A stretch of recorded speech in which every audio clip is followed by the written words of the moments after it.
I don't care what anybody says, trying is winning. A few years ago, I was more obsessed with the results than the progress. More obsessed with the biggest goal than the stepping stones along the way. What this would do to me is it would lead to me burning out. Instead of falling in love with growing, I would be obsessed with something that was far out of reach.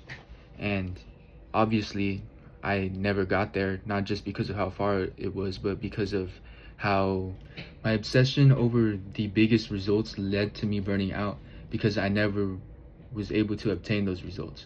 Obviously, these results take years, and I thought that it was just a switch that was needed to flip, to finally lock in and work day in and day out. But that's not how this works. It takes time to develop the necessary discipline and mindset.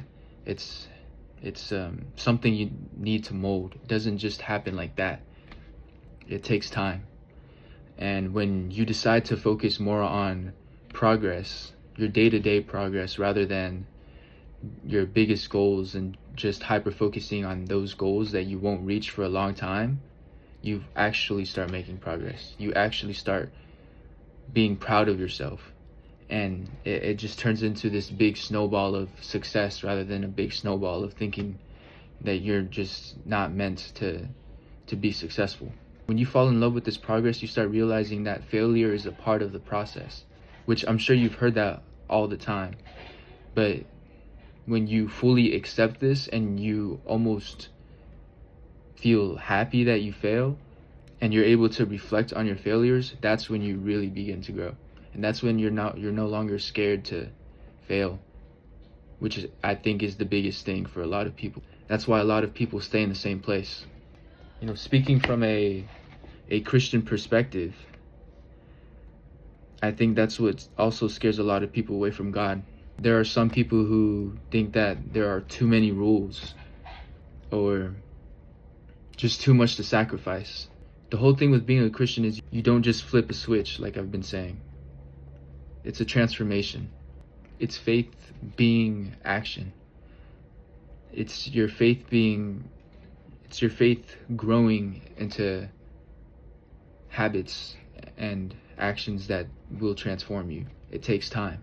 These trials and tribulations are crucial. A few years ago, I was going through some rough times, and now I'm still going through rough times, but the difference between my mental health back then and now is a whole other world. And I know that's because of God. I know that He's given me the strength to be willing to keep on going and pushing myself and transforming even when everything is against me. I actually have this Bible verse on my home screen as a reminder to stay strong and to allow God to work through me even when I feel like I'm too weak. It's 2 Corinthians 11:10.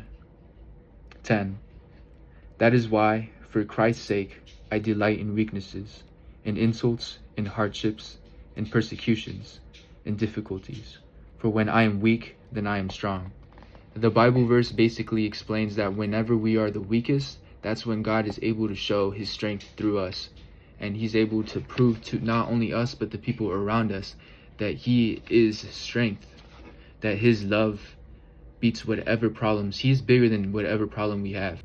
I mean, with this mindset, how could you really be stopped? How could any type of failure keep you on the ground when you know that God is supporting you, and this is just another opportunity for God to show His strength through you?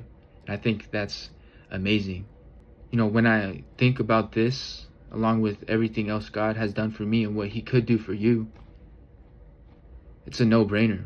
There's a certain type of peace that it's hard to explain. I almost feel happy when I'm going through something because it gives me an opportunity to put even more faith in God and to get back up and show others what God can do. This message is a little messy. It's not how I wanted it to go, but I'm trying and I'm learning. This is a part of the process. I hope this was worth your time. I love you. God loves you more. You have a blessed day.